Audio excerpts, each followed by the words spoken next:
আসসালামু আলাইকুম। আমি ডাক্তার মোহাম্মদ শফিউদ্দিন। আমি একজন গভর্নমেন্ট রেজিস্টার্ড চিকিৎসক। বন্ধুরা, এই প্রচণ্ড তাপদাহের মধ্যে বিভিন্ন স্থানে হিট স্ট্রোকে মানুষ মারা যাচ্ছে। ঈদের ছুটির পরে শিক্ষা প্রতিষ্ঠান ছুটি বর্ধিত করেছিল, আবার শিক্ষা প্রতিষ্ঠান খুলেছে। খোলার পরে ছাত্ররা বেশি অসুস্থ হচ্ছে, যার কারণে আবার শিক্ষা প্রতিষ্ঠান ছুটি দিয়েছে। বাংলাদেশ গভর্নমেন্ট আইন অনুযায়ী আজকে শিক্ষা প্রতিষ্ঠান ছুটি। প্রচণ্ড তাপদাহ, ভূপৃষ্ঠ উত্তপ্ত হয়ে গেছে, খাল বিল নদী নালা পানি শুকিয়ে গেছে, মাঠঘাট ফেটে চৌচির হয়ে গেছে, বড় বড় জলাশয়গুলি হাঁটু জলে পরিণত হয়েছে, পানির লেয়ার নিচে নেমে গেছে, যার কারণে সাধারণ নলকূপগুলো আর পানি উঠছে না। পানি পাওয়া দুষ্কর হয়ে গেছে, বিশুদ্ধ পানি পান করা মানুষের খুবই কষ্টকর হয়ে গেছে। এমন পরিস্থিতিতে মানুষ ক্লান্তি বোধ করছে, বই বই ভাব লাগছে, অসুস্থ হয়ে যাচ্ছে। এই গরমের কারণে বিভিন্ন উপসর্গ দেখা দিচ্ছে। এই সময় একটি গুরুত্বপূর্ণ টপিকস নিয়ে আমি হাজির হলাম। আজকের টপিক, শরীরে আয়রনের ঘাটতি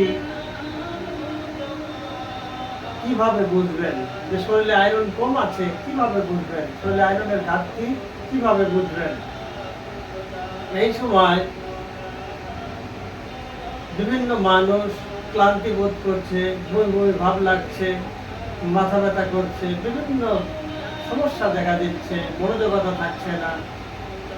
এই কন্ডিশন দেখেই যুগ উপযোগী একটি ভিডিও আমি নির্মাণ করতে বাধ্য হলাম,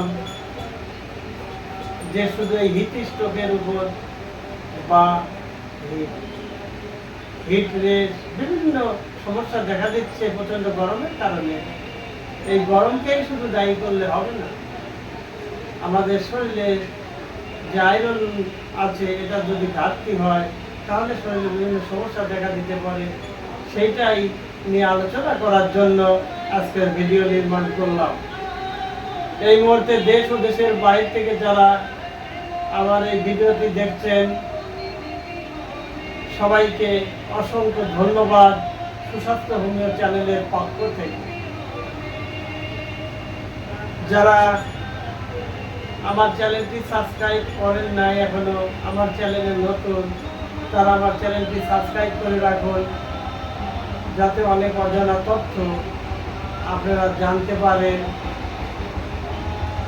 এবং সতর্কভাবে জীবনযাপন করতে পারেন, নিজের স্বাস্থ্যকে সুন্দর রাখতে পারেন। তাহলে চলুন বন্ধুরা, আজকের আলোচ্য বিষয় কিভাবে শরীরের আয়রনের ঘাটতি বুঝবেন। আপনাদের শরীরে আয়রনের ঘাটতি যে আছে কিভাবে বুঝবেন, সেই বোঝার উপায় প্রসঙ্গে আজকে আলোচনা করব। এই প্রচন্ড তাপদাহের কারণে শিক্ষক হিট স্ট্রোকে মারা গেছে, ছাত্ররা অসুস্থ হয়েছে। প্রচন্ড তাপদাহ, এই তাপদাহের কারণে শিক্ষা প্রতিষ্ঠান আবার ক্লোজ ঘোষণা করা হয়েছে। এই সময় মানুষ মাথা ঘোরা, বই বই ভাব, বিভিন্ন সমস্যা দেখা দিচ্ছে। এটা শুধু হিটের কারণেই হয় না, তাপদাহের কারণেই হয় না। এই সময় সুস্থ থাকাটাই এখন চ্যালেঞ্জের। এই সময় অনেকে শারীরিক বিভিন্ন সমস্যা, বিশেষ করে দুর্বলতা, ক্লান্তি, মাথা ঘোরা মতো লক্ষণে ভুগছেন।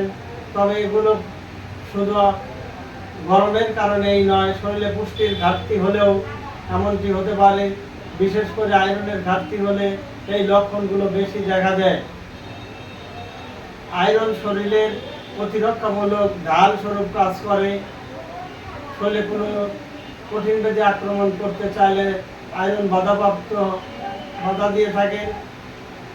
এটি শক্তি দেয় এবং শারীরিক অন্য রোগ থেকে রক্ষা করে। আয়রন হিমোগ্লোবিনের একটি অংশ বিশেষ, লোহিত কণিকায় পাওয়া যায়। হিমোগ্লোবিনের মতো কাজ হলো, এই হিমোগ্লোবিনের কাজ হলো ফুসফুস থেকে অক্সিজেনকে নিয়ে সারা শরীরে সাপ্লাই করা কাজেই আয়রনের ঘাটতি হলে পুরো ব্যবস্থায় নড়বড়ে হয়ে যায়, কাজ করে না। যেহেতু আয়রন রোগ প্রতিরোধ করে ক্ষমতা যোগায়, তাই এই ঘাটতি অনেক রোগের কারণ হতে পারে। এই আয়রনের ঘাটতি থাকলে মস্তিষ্ক স্নায়ুতন্ত্র জন্য অত্যন্ত গুরুত্বপূর্ণ। শরীরে আয়রনের ঘাটতির কারণে অভাব, ক্লান্তি, দুর্বলতা, মাথা ঘোরা, শ্বাসকষ্ট ইত্যাদি দেখা দিতে পারে। আয়রনের অভাবে হার্ট ফেল হয়ে থাকে। শরীরে কম আয়রনের কারণে ক্লান্তি সবচেয়ে বেশি, সর্বদা ক্লান্তি লেগেই থাকে। শরীরের বিভিন্ন অংশে অপর্যাপ্ত পরিমাণ অক্সিজেন পৌঁছার কারণে ক্লান্তি অনুভব হয়। এতে দুর্বলতা ও মাথা ঘোরার পরিমাণ বেড়ে যায়। শরীরে আয়রনের ঘাটতি হলে হিমোগ্লোবিন কমে যায়। এখন পরিস্থিতিতে পর্যাপ্ত অক্সিজেনের অভাব হয়, এই কারণে শ্বাসকষ্ট বেড়ে যায়। হাঁটা ও দৌড়ানোর সময় এটি বেশি ফিল করা যায়। আয়রন শুধু শারীরিক স্বাস্থ্যই রক্ষা করে না, বরং মানসিক স্বাস্থ্য প্রভাবিত করে বেড়ায়। এর অভাবে, আয়রনের অভাবে মাথা ব্যথার সমস্যা হতে পারে, বমি বমি ভাব লাগতে পারে। অনেক সময় আয়রনের ঘাটতির কারণে মনোযোগ ও স্মৃতিশক্তি লোপ পায়।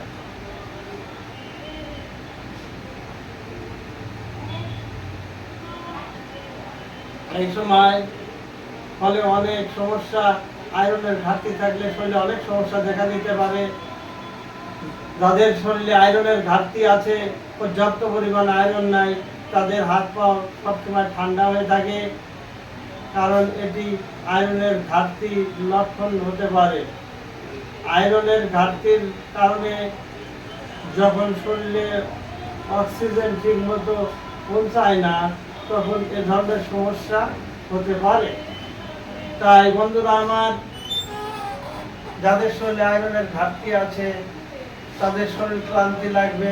এই তাপদাহের মধ্যে, কঠিন গরমের মধ্যে তারা ঘর থেকে বেলা 11টার পর থেকে বিকাল 4টা পর্যন্ত এই টাইমে ঘরের বাইরে থাকবেন না, অযথা ঘোরাঘুরি করবেন না রৌদ্রে, তাহলে শরীর আরও ডিহাইড্রেশন হয়ে যাবে।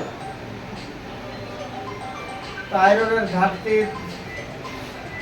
থেকে বাঁচতে হলে আমাদের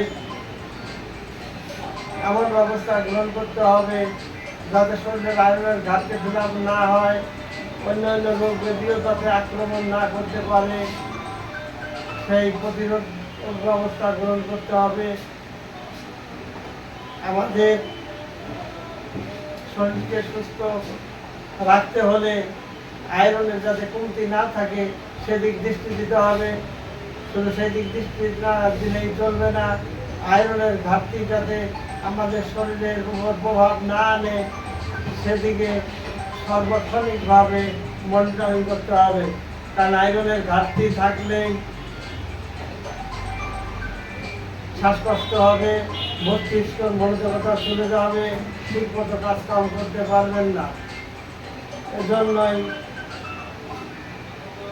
আমাদের শরীরে যাতে আয়রনের ঘাটতি না হয় সেদিক দৃষ্টি দেওয়া একান্ত কর্তব্য। আয়রন এমন একটি বস্তু যেটা হিমোগ্লোবিন বৃদ্ধি করে। আয়রন আমাদের শরীরে ঢাল স্বরূপ ব্যবহার করে। ঢাল যেরকম অপরপক্ষের শরীর আক্রমণ থেকে নিজেকে সেভ করা যায়, নিজেকে রক্ষা করা যায়, অনুরূপভাবে এই ব্যবসা ক্ষেত্রে যাদের আমি দেখেছি আয়রনের ঘাটতি আছে, তাদের শরীর বিভিন্ন সমস্যা দেখা যায়। এই সকল ক্ষেত্রে আয়রন যাতে আমাদের শরীরে পর্যাপ্ত পরিমাণ পায় সেই ব্যবস্থা করতে হবে, তবেই আমরা সুস্থ জীবনযাপন করতে পারবো। এই তাপদাহ আসুক আর ঠান্ডা আসুক, যে পরিবেশে যে পরিস্থিতি হোক না কেন, আমাদের শরীরে আয়রনের ঘাটতি ফিল আপ থাকলে তাপদাহ বা কোনো রকম সংক্রামক ব্যাধি শরীরকে কষ্ট দেবে না। তাই আমাদের শরীরে যাতে আয়রন পরিপূর্ণ থাকে সেদিকে আমরা দৃষ্টি দেব। গ্রাম বাংলার মানুষের সুস্বাস্থ্যের দেশের উন্নতি এই প্রধান চাবিকাঠি। তাই গ্রাম বাংলার মানুষরা যাতে শিক্ষা গ্রহণ করতে পারে, পদ অনুযায়ী আমল করতে পারে, এই প্রত্যাশা রেখে আজকের আলোচনা এখানেই টানছি। আসসালামু আলাইকুম।